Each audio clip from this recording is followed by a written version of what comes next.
30-day presentation, your only 30-day program to help your own sleep get better and better. So I often say studying sleep is like studying the cosmos. It really is. It's that big. And this is our beautiful Milky Way. We're right over here in that corner. This is the Milky Way galaxy. Pretty amazing place, our home.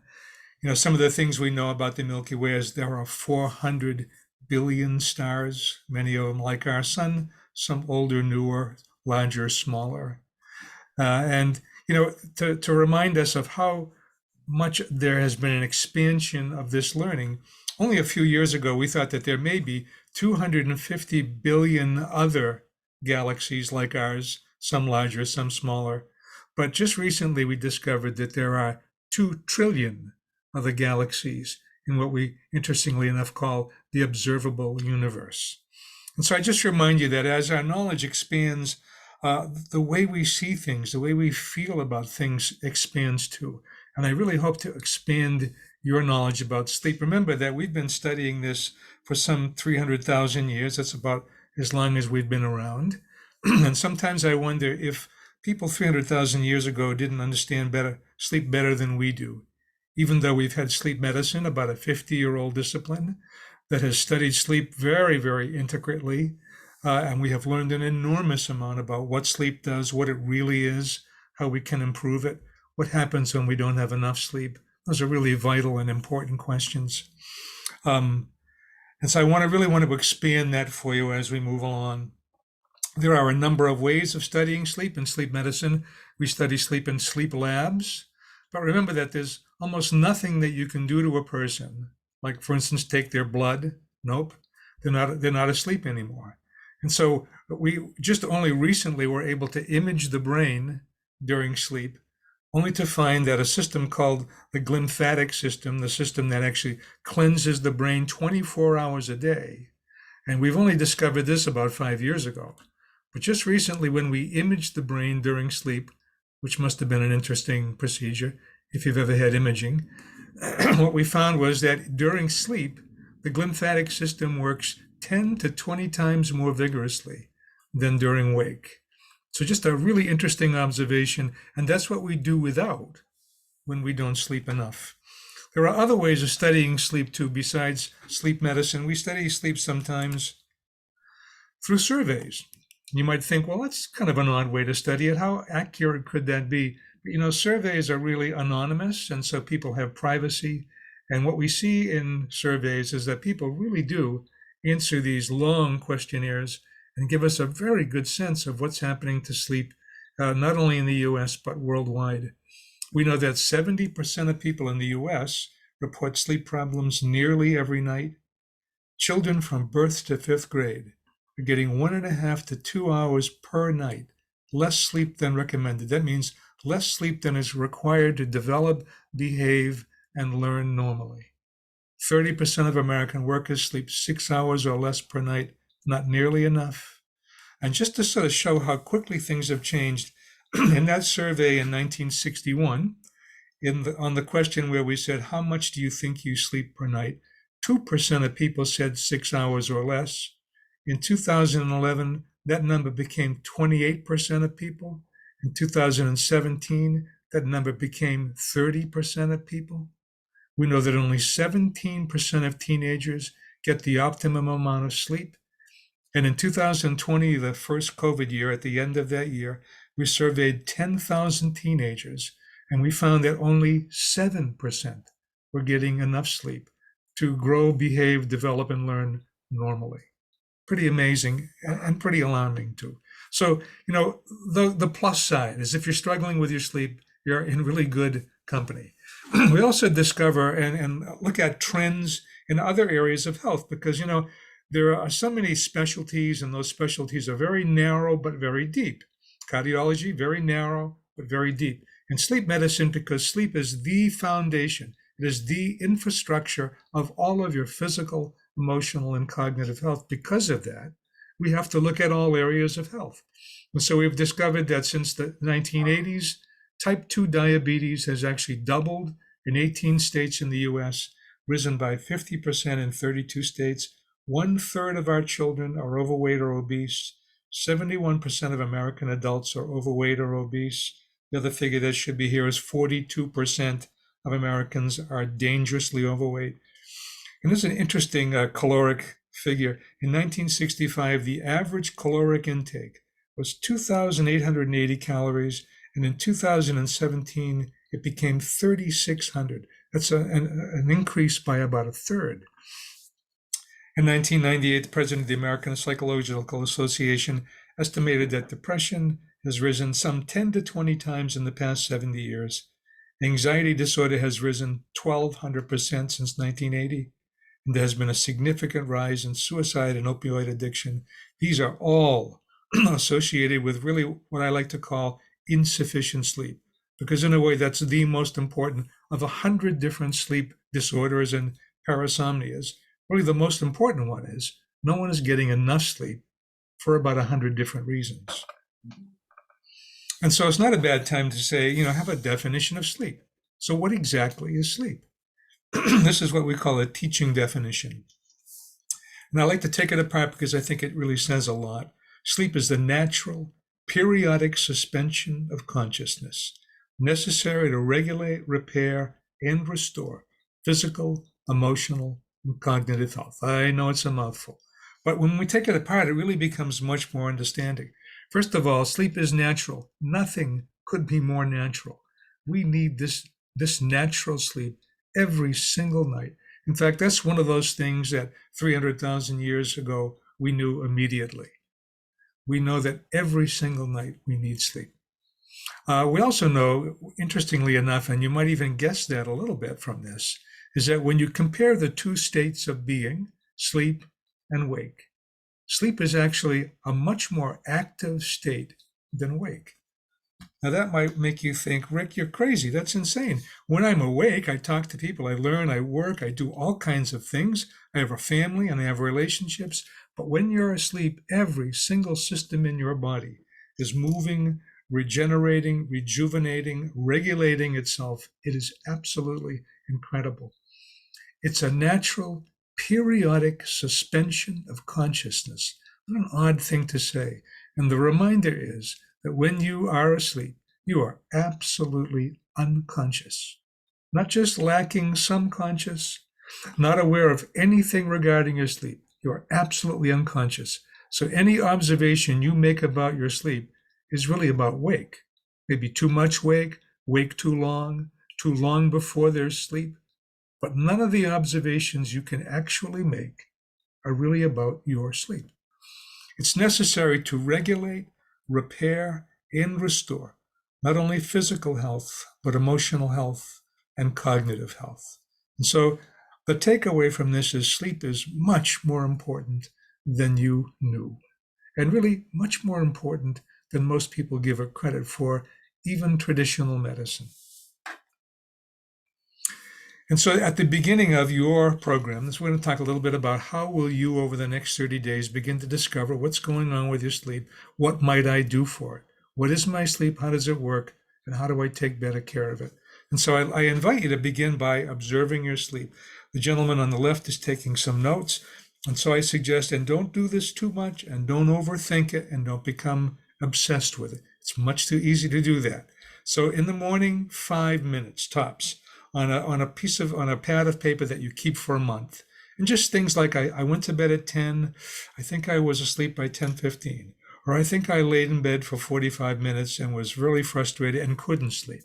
Or I put my head on the pillow and I was asleep immediately, which by the way is not a good symptom, by the way. That's often a symptom of sleep apnea. Immediate sleep means you are absolutely exhausted on a chronic basis. And things like I woke up a few times during the night, once to go to the bathroom. I think I went back to sleep immediately.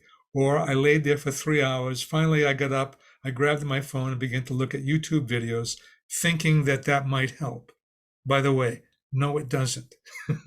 Or I woke up, I want to get up at 6 in the morning. That's when I set my alarm clock. But at 4:45, I'm awake and I cannot go back to sleep. Or I wake up at 6 and it really should be enough sleep. but I cannot get out of bed, and then I press the snooze button 3 or 4 times, and I get up late pretty much every morning and never make it to work on time. Those are really important observations. They are things you could tell me if I was coaching you, but these are also things you could tell your sleep doctor. I suggest that you go to a sleep doctor if you're struggling with sleep. Most doctors know very little about sleep. In fact, every doctor I've ever talked to about this will tell me that most doctors in their medical education get 3 1-hour lectures on sleep. That's it. The foundation of our health. And that's all is taught in medical school. Pretty amazing, actually. The couple on the right, just a reminder that a person who observes you when you're sleeping knows much more about your sleep than you could ever know. And they see and hear things that you cannot know about yourself. And so I often suggest if there's somebody that you do sleep with, a sleep partner of some sort, or someone in the family that can see or hear you during the night, just ask them, listen, could you please kind of take a look at me, look in on me, or look over at me as she is, and tell me if I'm doing things like snoring loudly, stopping breathing, kicking rhythmically during the night. Do I ever get up and do things? Like get up and go into the kitchen, come back with food, eat it, and the next morning blame the other person for the wrappers because you literally have no belief or remembrance of that, or that you were found walking in the street and you didn't know you were there, and we had to usher you back into the house, and I don't think you knew it. So ask that sleep partner to really give you a sense over 30 days of what happens to you during sleep. This can be really important stuff, and these are things you can tell your doctor. If you have certain kinds of symptoms like you stop breathing, or you snore really loud, or there are times when you lurch up out of bed, have this big recovery breath, and then fall back into bed, these are signs of what we call sleep disordered breathing.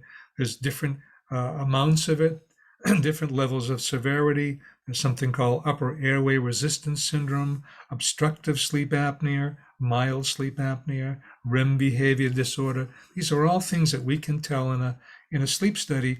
And the nice news about it is because of the increases in technology, this is probably what you'll be given. This is a portable sleep study. You take it home. There's a oximeter on the finger. Usually there's a cannula under the nose too that measures breathing. There are different brands, but these are very, very accurate. Over the past 10 years, we can use these to diagnose with. And so this is maybe the first route you will go unless you have what we call a comorbid condition. And in that case, a doctor may ask you to go into a sleep lab. The reason I show you this, though, is if you think you could not do this, this is what it looks like in a sleep lab. Yes, it's more complex.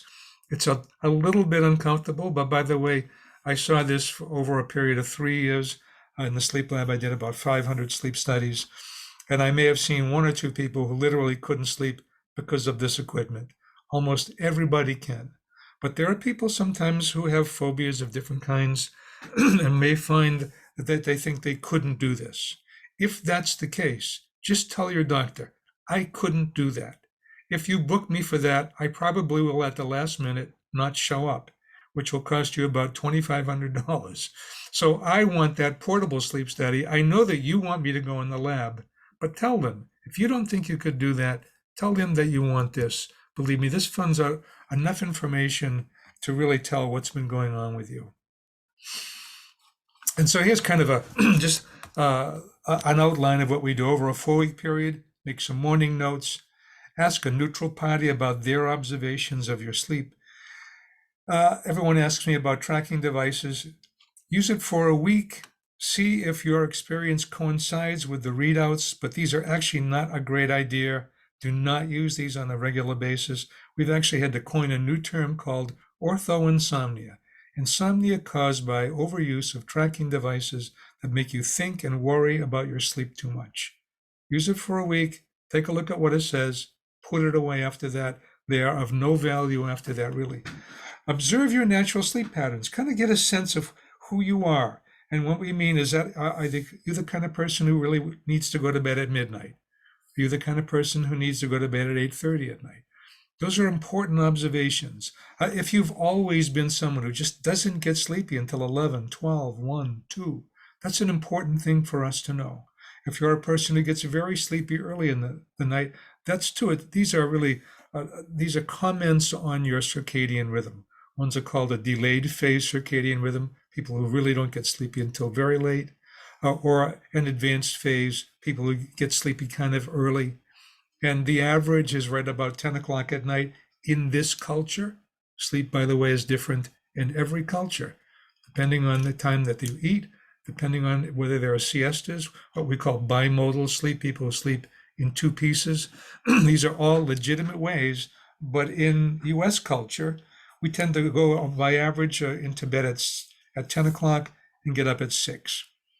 Either side of that is not necessarily a problem if you can abide by that in your life. For instance, when someone says to me, I cannot go to bed before 2 in the morning, if that person can get up at 10 the next morning and go to work and that fits into their schedule, that's fine.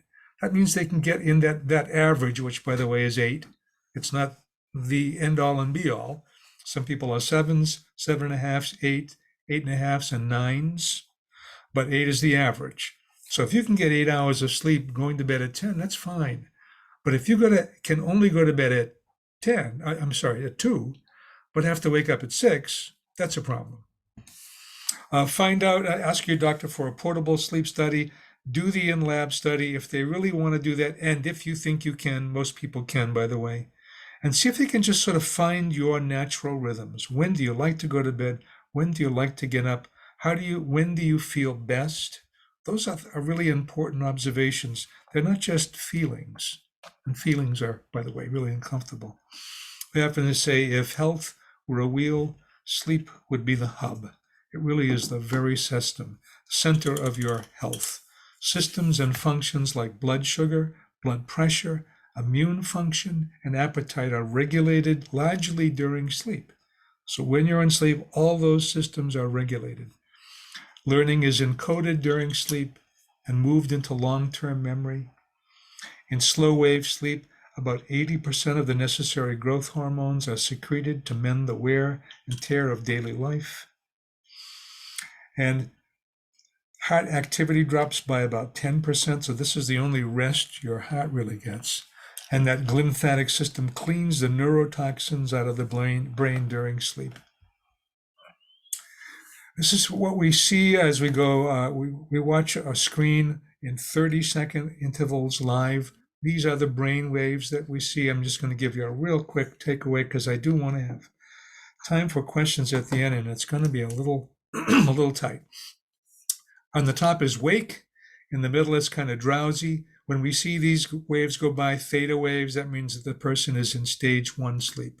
Just a quick one is that what we see in the laboratory is that the person goes from wake to sleep 5 or 6 times in increasing length until they're in sleep for 30 seconds. Then we call that sleep onset. The only reason I remind you of this is people sometimes tell me, gee, Rick, I think I sense myself going in and out of sleep. And after the second or third time, I get really worried and then I get up. And I just want to remind you that this is how we all fall asleep.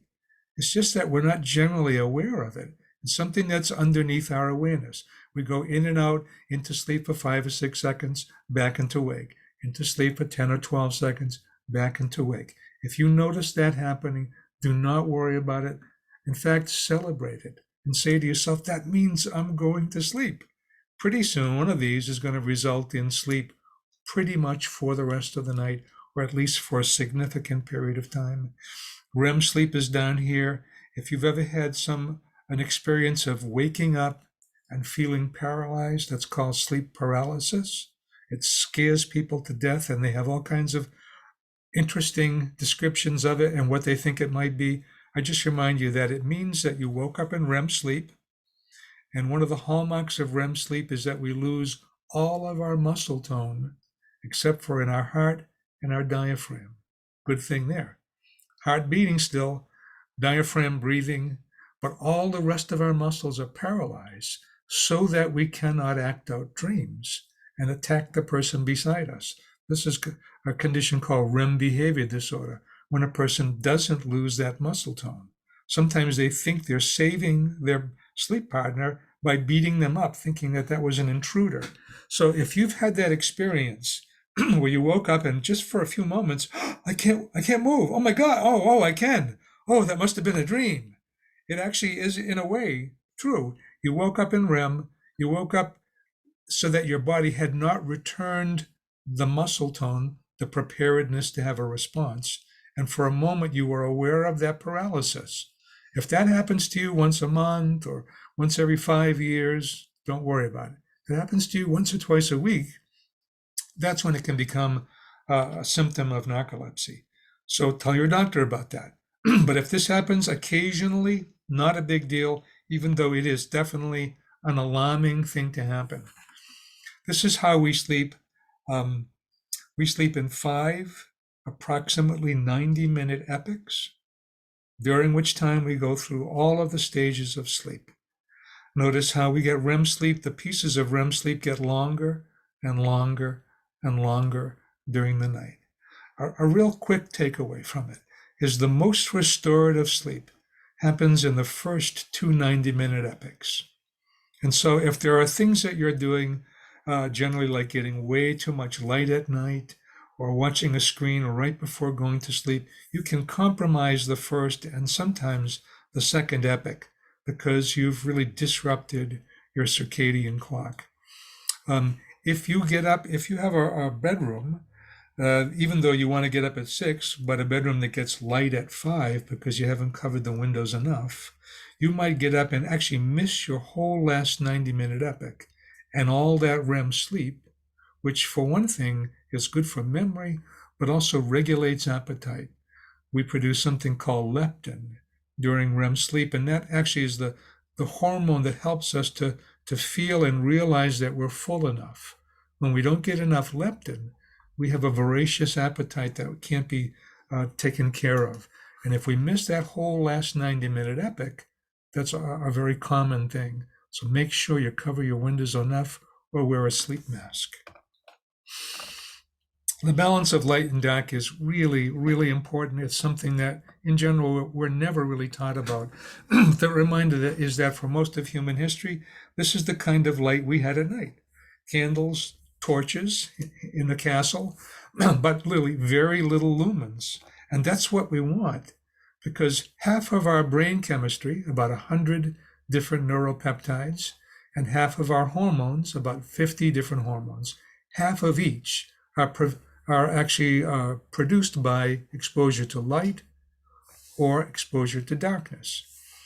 And so when we get much too much light, which we now do because in 1890 we discovered electricity, we begin to light our interiors. Now we get so much more light, also due to bright screens, much too much late at night. What we know is that modern humans get 4 to 6 hours more light than the balance of 12 and 12, 4 to 6 hours less darkness. So we are so out of balance regarding light. It's incredible. And this has a lot to do with type 2 diabetes, depression, anxiety, cancer, things like that, and really poor sleep. And so what we want to do is balance our light. And so what we often say is that this is a little diagram that talks about our sleep drives. And this drive on the top is our sleep drive, our drive to sleep. At 6 o'clock in the morning, let's say you get up at 6, it should be at its lowest. You know, the drive to sleep should not be able to put you back to sleep because all night you slept. And throughout the course of the day, the reason this angles up is because the growing propensity to sleep, both the need to sleep and the ability to sleep, grow gradually, and they take 16 hours to build. So if you get up at 6, at 10, that sleep drive should be compelling and should put you to sleep. That's why we often warn people, don't go to bed too early. Sometimes people say, I haven't been sleeping. You know what? I'm just going to go to bed an hour early.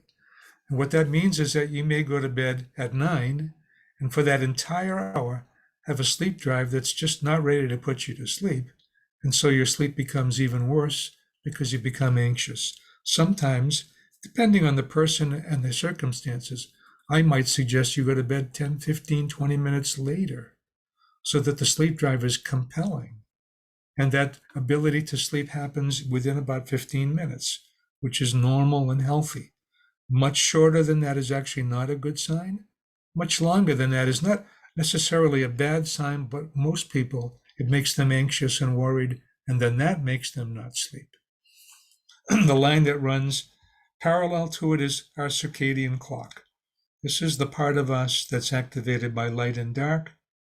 And in the morning, when we get up in a nice dark room, then get into the brightest room of the house, have your first, your cup of coffee, tea, or Bloody Mary, however you start your day.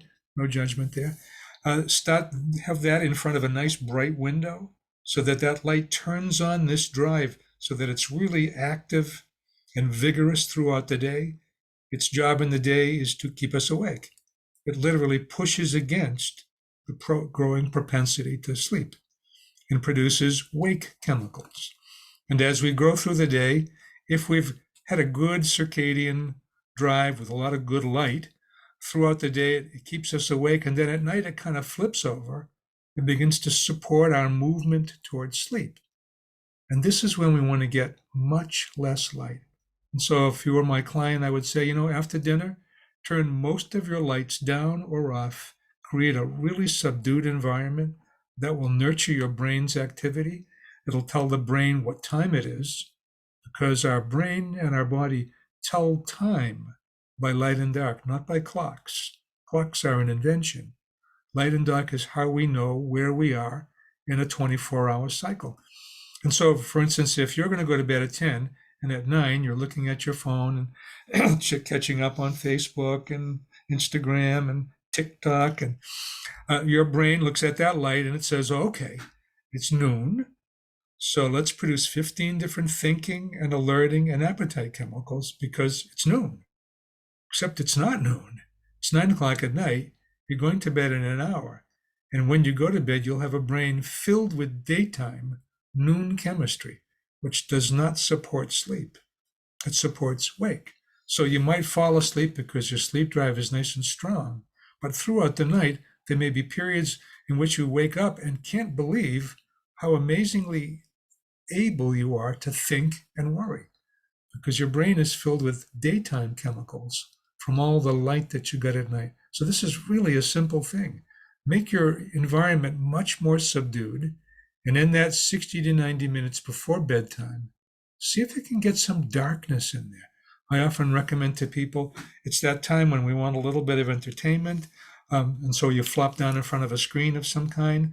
I would say, try listening to a podcast in a room with no light, or an audible book. So it's enjoyable, it's entertaining, it's distracting, but meanwhile your brain is producing the perfect chemistry for not only going to sleep, but staying asleep and not being able to think when you have normal arousals out of sleep during the night. By the way, all of us have between 2 and 12 arousals out of sleep throughout the night. We're hardwired to do that. Gifts of good sleep: better overall health, more vibrant immune system, reductions in anxiety and depression, cardiovascular health is supported by sleep, reductions in body pain, better mood, better focus, an increase in patience, which is really important, an increase in drive, inspiration, a better overall mental and physical performance. And I know that I've already gone a little long, so let's open up the questions, and I may use some of my latter slides to illustrate other things that I often talk about. Does that work, Liz? That works perfect. Yep. I'm going to start with questions that were called in, and maybe I'll start with an easy one because the first one's a tricky one. So I have very little problems falling asleep. I wake up multiple times in the night. I don't want to use pharmaceutical products to sleep. I use sleep meditation app. Also try to not eat before bed. I don't like using pills that make me feel groggy in the morning. Is there something else? Sure. So you're right about eating before bed as far as a big meal, but a small snack is actually not a bad thing. And so complex carbohydrates, a couple of whole wheat crackers with some almond butter, which is actually really good for sleep. Peanut butter is not too bad. a couple of slices of banana, those things actually help to support sleep. And one reason is by it stops you from crashing your blood sugar, which will wake you up. And so a small snack is actually not a bad idea. Make sure you go to bed late enough, protect yourself from light. That's going to help the quality of your sleep be an awful lot better. And you may find that a lot of those problems that you talked about really just begin to go away. The biggest one is light exposure. It's huge. It affects hundreds, literally hundreds of chemicals in your brain. So these drugs that people take are very simple. Most of them don't work. We become dependent on them, sometimes even when they don't work. I'll often ask a person I'll say, well, do you think it really helps you? And they often say, well, I'm not really sure, but I'm afraid to stop taking it.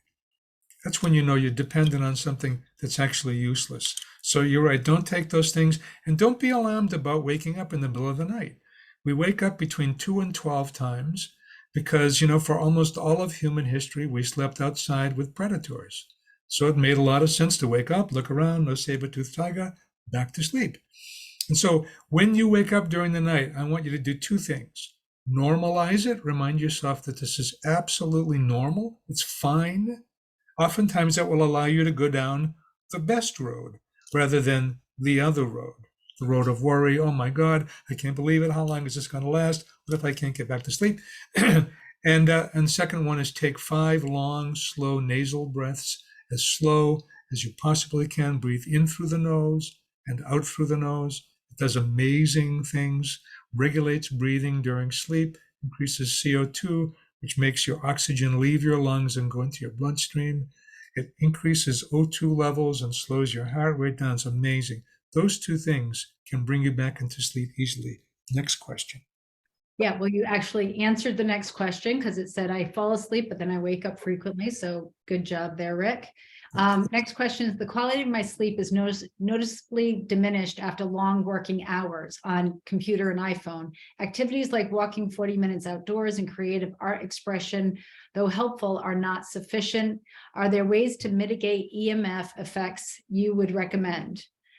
They said, for example, the Q Shield portable EMF device, that's $1,100, almost $1,200.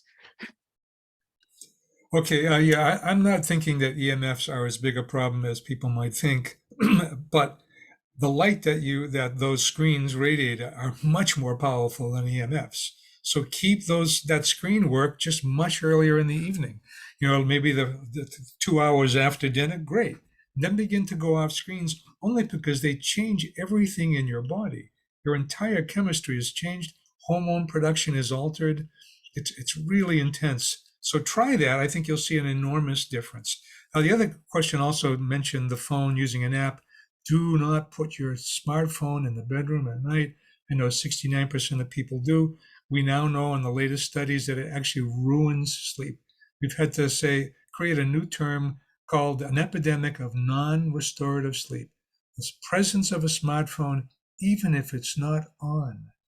We did a great study at one of the major medicals. Just the phone there actually makes you enter a stage of hypervigilance, which is a really light stage of sleep. A lot of times pregnant women will say, pregnant women who've just had a child, they'll say, for the whole first year, I felt like I was just sleeping really light, almost valueless. I could hear a missed breath down the hall.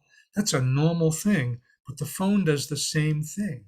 It makes you wait to be connected to and create dopamine in your brain every time you see that flash of the screen.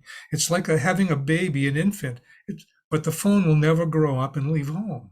And so for the rest of the life that you put that in your bedroom, you're ruining your sleep. It can actually fragment your sleep by 20 to 50%. So get the phones out of the bedroom.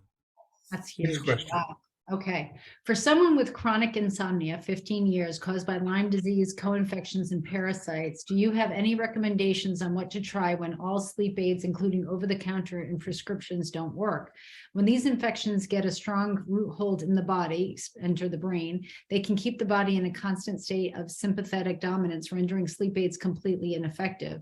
Even typical areas of improvement, such as practicing good sleep hygiene, meditation, breathing exercises, etc., haven't helped. It appears the only solution is to remove the infections. What are your thoughts on Well, that? that's certainly a medical question, and that I'm not really qualified for that part of it, removing the infections. But I can certainly say that we've already found that sleeping 6 hours or less per night actually decreases by, well, sleeping 7 hours plus creates 4 times the amount of protection against viral infections of any kind than sleeping 6 hours or less. So huge difference. The light is a big deal. It changes all of your chemistry. Eliminate the light at night, maybe even being a strict 90 minutes before you go to bed. Sit in a dark room, listen to things that are entertaining, have no light. Believe me, that can make an enormous difference. And the more sleep you get, the more your body is able to fight against those parasites. Next question. Great. Ideally, if sleeping well, how much of our sleep time should be spent in different zones, processing, deep sleep, dreaming, beginning and awakening times? Can you address why and also how sleep patterns change throughout life? Big question. It's a big question, but just kind of a quick one. It just sort of reminds us that this is what sleep looks like. We get about 20% of the night in stage 3, 4. We actually call it all stage 3 now. It's changed about 10 years ago, but I like this to see it. We get about 25% of the night in REM sleep. We get about 55% of the night in stage 2 sleep. Those are just when the body's working right. That's how much of those stages we get when we do the right things. And this is something you don't need to really know in a way, because you can only affect these things by eliminating light, watching food, keeping alcohol a few hours away from sleep. Alcohol ruins sleep, by the way, and can give you a night of sleep apnea because it sedates the muscles that keep your airway open. And when you drink, it makes your airway get floppy and you have a night of sleep apnea, even if you don't generally have it. Those things are so powerful that you can take care of your sleep and get better almost instantly, within 30 days. Next question. Okay, here we go, Rick. I'm not sure how to phrase this question, but one of my problems with sleep is that I can often shake and vibrate internally when sleeping. The shaking seems to be located in my solar plexus. My chiropractor felt that when this happens to me, it affects me neurologically. I feel this way as well. I also can feel fine. And then when I lay down to sleep, I can feel that my blood pressure raises and I can feel it beating in my ear and the pulse is quick as well. If I get up after some time, my body will go back to normal after a few hours. I will also have belching that goes along with this. Vagus nerve? Question mark. Any ideas about this? I've recently gone through menopause and I'm on a Facebook page with others who report similar symptoms. It doesn't appear to be common, but the issue does appear to be hormonal. Another odd thing with internal shaking, which is extremely uncomfortable so that sleeping becomes scary, is that when I open my eyes, those sensations will stop. Also, if I sleep sitting up, I fare better, though it doesn't feel like a good way to sleep. This affects me every 2 days, and then I'll have a regular night's sleep. It's also worse around full or new moons. Okay, well, I mean, it does sound like there may be a hormonal component. So remember, I'm not a doctor. I'm just making observations from a long list of interesting symptoms. But sometimes people have reflux, and reflux can be kind of silent. It can happen without your knowing it. And it can cause those kinds of symptoms, heart beating. This may also be coinciding with anxiety or even causing anxiety. A lot of that does sound like a vagal issue. But so you might, and we talked a little bit about this before we went on, but you might want to do that, raising your bed by about 3 inches. So that can prevent reflux from happening. You may find that makes a big difference in that shaking feeling. It could also be a neurological issue like restless leg syndrome, those kinds of things. They're not always in the legs. Sometimes there's shaking in various other parts of the body. But I would see a sleep doctor for that rather than a neurologist or a GI person, because a sleep doctor will get kind of at the core of it. Have a sleep study done. That segues perfectly into the next question. Do insurance companies cover portable take-home sleep studies? Generally, though, there are hundreds of different insurance companies and they all have different rules, but generally speaking, they do, and they're pretty inexpensive and around the $200 a night range. And sometimes people will have that done themselves. They can get a prescription by their PCP, but have it taken a look of because they're afraid that they'll get pushed into a certain kind of therapy. Um, that's a feeling, and there's certainly nothing wrong with initiating a study that will give you some information. I think people should just go to a sleep doctor personally and get a diagnosis. No one can force you to do anything, but you want to know as best you can what's going on in your body. So these various studies are really important, and they can have us. They can give you lots of different courses of treatment. Some of them much more natural, some of them less. That's kind of up to you. But find out what you have. Diagnosis is always a very safe thing to do. You're doing a really good job, Rick, of just segueing into every next question. So what about the use of CBD to help to get to sleep and stay asleep? Yeah, CBD is, we're not really sure. We haven't had enough time to study it. Obviously we should have been studying it for the last 50 years, but we were so puritanical, we couldn't do that and we outlawed it. But we do know that it may induce sleep, but people actually, some of the studies have suggested that you may grow out of that and get used to it, and it doesn't work anymore. CBD and cannabis can minimize REM sleep, which for some people, like someone with REM behavior disorder, that could actually be a good thing. But for a lot of other people, it's not such a good thing to diminish REM sleep because you diminish the very hormones that help you to control your appetite and have consolidated memory. So I think, we need more science on these things. We're a little too quick sometimes to take supplements and things, not knowing so many of the companies that produce things that are not pharmaceutical companies are not measuring things properly. For instance, someone is bound to ask a question on melatonin, so let me answer that right now.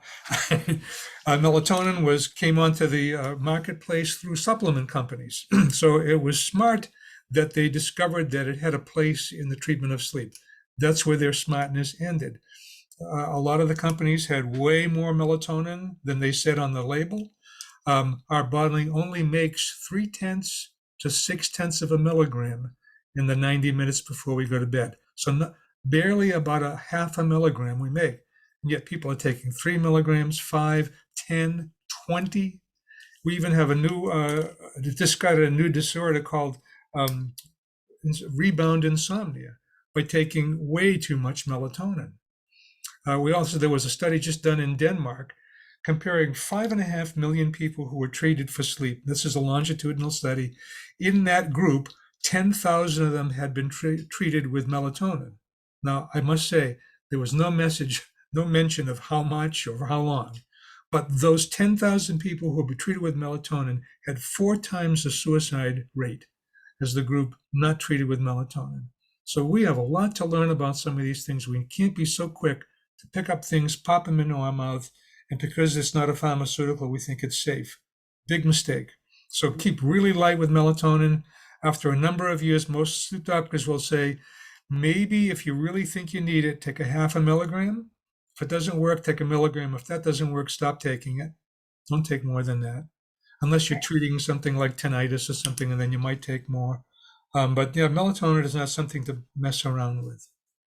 I love the stuff that Dr. Huberman's coming out with, talking about getting your dose of melatonin naturally in the morning. Yes. By getting, outside in the morning and getting 10 to 20 minutes of just being out in sunshine. Yep. Sets you up for the right amount of melatonin that you need. It's really interesting data. And then in that 90 minutes before sleep, that's when your pineal gland makes the melatonin. If it's dark, if it's light, it won't do that because it thinks it's daytime. Okay, we've got a lot of questions. We gotta go rapid fire here. I've been dealing with insomnia for 20 years since menopause. My ideal sleep would be 10 to 6, but I wake up at 2 and often stay awake for the day. I feel like I'm living in the wrong time zone, but don't want to move to Europe. What can be done about this? To Europe? I didn't get the connection. He doesn't want to move to Europe. Okay. That's an interesting question, but 10 to 6 is great. Once again, I think if you get enough darkness at night, you're going to find that sleep to get a lot easier to get, way more than you think. We often want to take something. And often these things like sleep exposure and light exposure are so much more powerful. than one simple ingredient or two ingredients. So really try getting a lot of darkness at night. Get a lot more. Get as much as early people would get when they only have candles. You may need to just keep adjusting that dosage of darkness, and you may find that you need a real lot, and then immediately in the morning you need a lot of light, and maybe you need light all day. Many people are very light and dark sensitive. But time zones, I mean, that can certainly affect us when we have jet lag in a big way. It's amazing what 3 hours can do when you go to the West Coast. It's just amazing. You realize how powerful the circadian clock is. Next question. You kind of touched on this. I don't know if there's anything to add, but I don't want to overlook it. I usually get hungry again before bed. Is it okay to eat before sleeping, or am I taking energy away from my body's healing process? No, it's fine. Eat a little bit, but not a lot. Okay. Opinion and possible recommendations on type of blue blocking light if wanting to watch TV or use screen time in the last 90 minutes before bedtime. Some of the blue blocker glasses and blue light elimination programs like F.Dot Lux, nobody eliminates all the blue light. And so it really depends on sensitivity. Sensitivity is something we don't really talk about in medicine. People are so different in their sensitivity to everything, even simple things like water. So try that. Try to eliminate as much blue light as you can. As your sleep gets better, you'll know when you've done enough. You may have to eliminate more than you would like. We've gotten so accustomed to tons of light at night. When we take surveys of interior lighting in the U.S., U.S. homes are brighter at night than they are in the daytime. This is a time in which they actually need to be dark. Now, some of us can live with a little bit of light, but most people are very dramatically affected by it.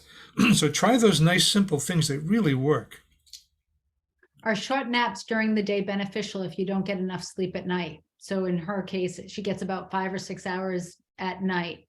Do short naps during the day help or hinder? Yes, people before 1890 used to sleep in we call it biphasic. And as we go back in Middle English literature, there was talk about first sleep and second sleep because we had so much darkness, and partially because people worked so physically. They sometimes would sleep in 2 4-hour or 4 and a 5-hour piece, with a piece in the middle when they did other things and had relations in bed and talked to each other. And so, yeah, I think it's really important to adjust by maybe having a nap in the daytime if you can't get enough at night. So you just become a biphasic sleeper. But too many naps in the daytime for some people actually ruin their sleep drive at night. It's sort of draining away from it the power to put you to sleep. So the latest study on napping showed us that 20 to 30-minute naps per week actually reduce cardiovascular risk by 48%. Just 2 20 to 30-minute naps, not more naps and not longer. But that's an amazing thing. I've never been a nap taker. That's impressive. Maybe I need to learn. I wake up every 2 hours, usually get back to sleep after going to the bathroom. Is this okay? Often it seems I get my deepest sleep a couple of hours before I wake up for the day and then feel drowsy. Yes, waking up is fine. 2 to 12 is normal. If you know that that's normal, and if you normalize it, you may find that you take away from it whatever power it has over you. Because if we think it's wrong to wake up, and every time we wake up, we go, oh no, not this again. I can't believe it. I'm awake. You're not supposed to be awake. But in fact, you are supposed to be awake. And so when you really normalize it and let it be okay, you might be surprised at how much of your sleep you actually recover, because you're no longer concerned about it. You're no longer anxious about it. And by not being anxious about it, you actually return to sleep pretty quickly. It's perfectly fine. A couple of these I think you addressed. Is it better to get 4 to 6 hours uninterrupted sleep or 8 hours of interrupted sleep, waking and sleeping several times throughout the night? I feel like we kind of addressed that, but I think if you make those arousals out of sleep okay, I think you'll find that just begins to fill in and become more solid. Okay, we had another one about naps. We addressed that. Does a e-reader affect sleep? I find reading helps me get sleepy. Yes, at night, I would just say read a book or a magazine rather than an e-reader. Read those in the daytime. They're wonderful. They store thousands of books. Many of us would not be moving 400 cartons of books every time we move. We would actually put them all in one reader. But at night, it has too much light, and it just affects our chemistry. There was another question about naps, looking for a nap but for an hour in the evening, 6 to 7 p.m. How do you feel about that? It's a little late, but it depends on when you want to go to sleep. I mean, that may make you sleep later at night. It may mean that you end up going to bed at 11 or 12. And if that's fine, that's okay too. There's no right and wrong way. We just want to get enough. Okay. If I go to bed late now, can you recommend how to get to bed earlier? If I go to bed at 1 a.m., how much earlier would you start out? I would like to get to bed at like 11:30. And at the same time, I'm watching TV. So it seems as though I need to cut out TV before bed. How much time do I need to shut off? How much time do I need to shut off TV before going to bed? I think you said 90 minutes. I would say 60 to 90 minutes. And, everyone is a little different. Some people can do it for 30 minutes. I've had clients say, I've got it so that at 30 minutes, I turn everything off. I go in that room, like you said, I listen to the podcast, and I sleep 100% better. So some people need 30 minutes, some need 60, some need 90. Remember that the best time to make change is in the morning. The morning is the only time we can really apply our willpower to our sleep. So you can force yourself to get up out of bed, even though you would much rather stay, but you cannot force yourself to go to sleep. And you've all found that out. When you try to force yourself it gets worse, and you're less likely to go to sleep. So make any change you want by either staying in bed later, if you want to go to bed later, or getting up a little bit earlier if you'd like to end up going to sleep early. Remember, 16 hours. It takes 16 hours to build a sleep to drive. If you want to go to bed at 9, get up at 5, and that should mean right around 9, you'll get compellingly sleepy, not just tired. This little thing here, this is called lemon-filled donut. It isn't. This is called the circadian window. I just want you to know about this because it's kind of important. This is a period in the afternoon between 2 and 4 for about an hour in that 2-hour block. That's that point when all of a sudden we go, oh, geez, I could take a nap if I put my head on the pillow. And some days you really could. And some days you can't. Within 5 or 10 minutes, you're awake again. It's amazing. But that's a natural thing. Your circadian drive, which has been creating wake chemicals all day, all of a sudden, for about an hour, steps back and produces less of them. So if that's a time when you'd like to take a nap, that's a good time between 2 and 4, maybe for a half an hour. Take a nap. Yep, we're running out of time. So quick.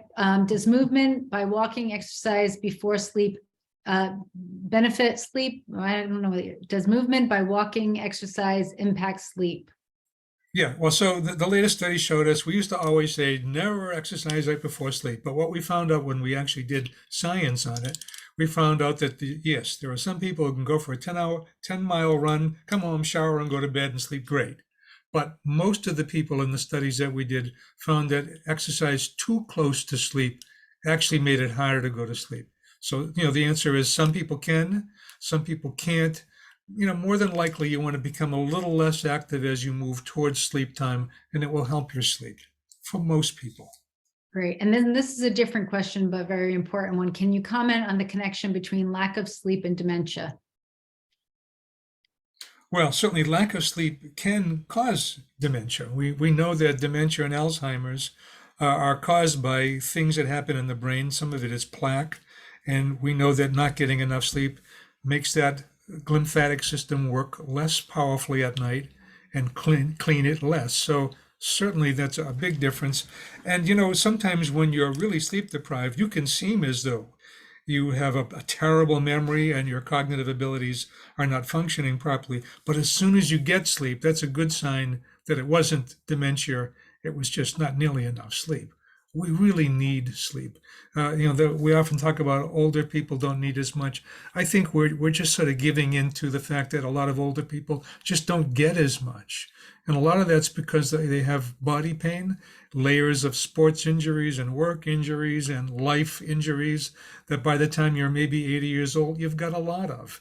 And you've got some arthritis and a funny knee and an ankle that hurts and a shoulder that if you get on it and sleep, there are so many reasons to wake you up from sleep. That doesn't mean you need less. And I think that's where sleep medicine makes a mistake. I think older people actually could use a little more sleep, not a little bit less. But I think they find it a little more difficult, and they tend to become more at what we call advanced phase. They get sleepier earlier at night, which is fine. Next question. Yes, and I think this is a perfect way to end. Could you tell us about your counting backwards and breathing that goes with it? Sure. So this is a 3-step exercise. This is for arousals out of sleep at night that could become a problem or that historically have been a problem for you. So step number 1 is what we just say, normalize the arousal. And when I tell my clients that I say, do this sincerely, that means because it's true. It's normal to wake up and it's vital to wake up. And so it's okay. So the minute you realize you're awake, that moment when you go, oh, I'm awake. That's when you say, this is perfectly fine. Everybody else in town is awake too. Numerous times per night, I'm normal, just like everybody else. You'd be surprised how just that soothes you enough to just drift right back into sleep the way your brain and body wants to. Step number 2, 5 long nasal breaths, breathing in through the nose and then out through the nose. And as slowly as you can without holding it. Do 5 of those. Oftentimes in the midst of those 5 breaths, you're back asleep. And then if doesn't work, and sometimes it won't, you begin with the number 499. Write that down so you remember. Not 500, 499. And you begin counting backwards, which, by the way, is something we generally don't do. And so it requires a lot more attention that might have gone to thinking and worrying. It goes to counting backwards. And you count backwards on a whole in and out breath. So you go 499 on the exhale. And then 498 on the exhale. And oftentimes in the morning you'll wake up and you'll say, I don't think I made it to 496. This works beautifully. And the last piece of that is take a nice piece of paper about so big, like an index card maybe, and with a black magic marker, write 499 in really big numbers, put it on your nightstand so that when you go to bed at night, you look down and you see it. And so you remember, of course, to do it. But after a while, after a month of doing this, you'll look down at that number and it will be so soothing just to see it, because there's a part of you that says, that's right. I've got this exercise. It always works. I do not have to worry any longer about waking up in the middle of the night. And I don't care how bad it was. Believe me, this works. Just stick with it. Do it over and over again. The more you do it, the better you get at it, and the better it works. Rick, thank you so much. That wraps us up. We really appreciate that, your time today and all the information that you gave to us. That was excellent. I think we got through all of the questions. We did put in the chat log that our next BioBites will be on the alignment of the atlas vertebrae. That's one of your cervical vertebrae, C1, and how important that is for everything apparently in your body. Dr. Hart will be joining us, and we're looking forward to that next presentation. Again, thank you so much, Rick. We really appreciate your time today. And thank you everybody for participating. We'll look forward to seeing you next time. Okay. Take care, folks. Bye-bye now. Bye-bye.